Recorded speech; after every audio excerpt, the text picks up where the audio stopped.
زموږ د ګناهونو له وجې په هغه حیواناتو یا په هغه نباتاتو باندې مشکلات راغلي چې موږ نه وینو، د ځمکې لاندې دي. السلام علیکم ورحمت الله. الله رب العزت په دنیا کې ټول انعامات هر څه چې پیدا کړي د انسانانو د ګټې په خاطر باندې. کچیرې الله رب العزت ته دغه دنیا معمولی اهمیت هم درلودی نو کفارو ته به هیڅ کله یو غړپ اوبه هم نه ورکړي. ولی الله رب العزت ته دغه دنیا د ماشي د وزر قدرې هم اهمیت نه لري. نو په همدې خاطر د مسلمانانو په برکت باندې کفار هم یو څه لاسته راوړي.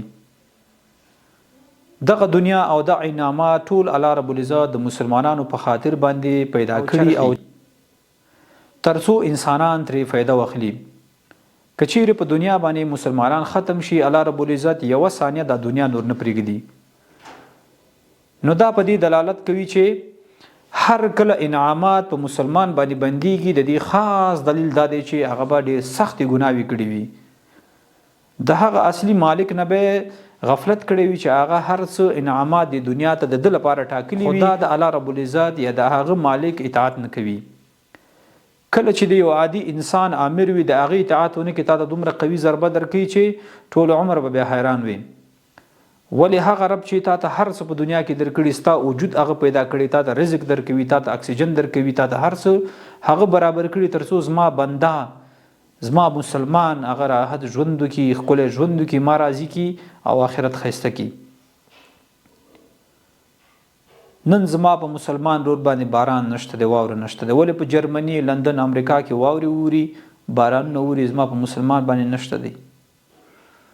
دا واورې دا باران ټول د مسلمانانو له برکته اورېږي.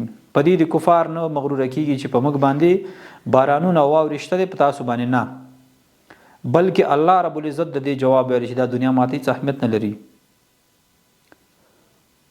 خپلو مسلمانانو باندې غږ کوم، د استسقا لمونځ ته هېڅ ضرورت نشته دی.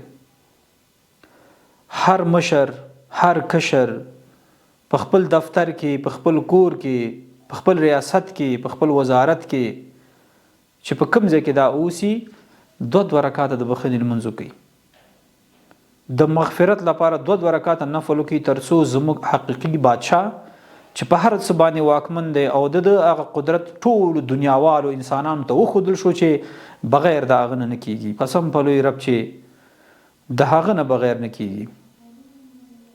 کچیر موږ تاسو الله رب العزت خپل کو، دا دنیا د دنیا انعامات به زموږ تاسو غلامان وي.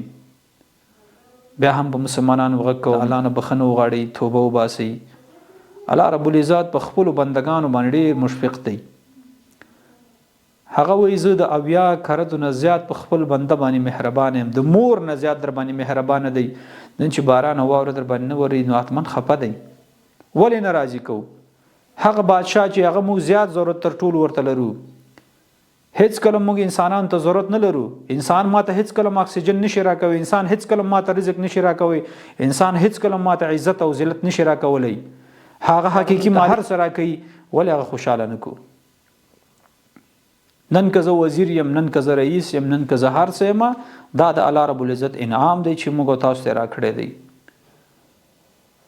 والله د الله نه شرمېږم، والله د الله نه شرمېږم چې موږ مسلمان هم یو، په موږ باندې هغه څه نه ورېږي چې زموږ ضرورت دی.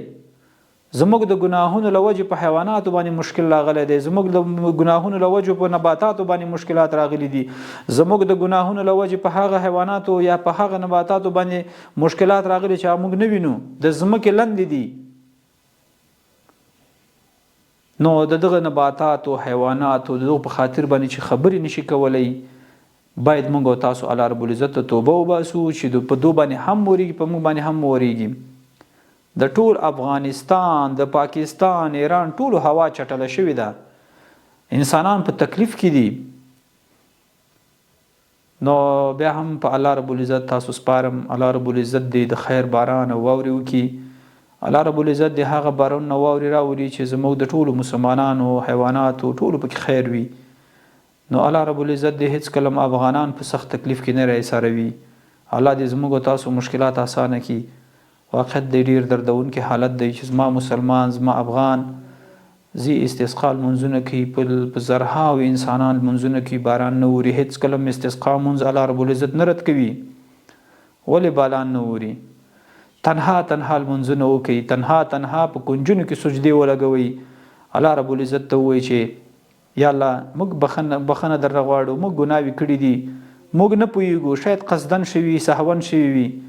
نو د الله نه چې انشاءالله بخنه وغواړو، حتما تاسو وګورئ په دې جمعه کې به الله رب العزت حتما باران او واوره کوي. نو 2 رکعاته لازم ملزوم په ټولو افغانانو باندې غږ کوم، لازم ملزوم 2 رکعاته هر افغان چې لمونځ په فرض شوی دی 2 رکعاته د الله په خاطر باندې وکړي. السلام علیکم ورحمت الله.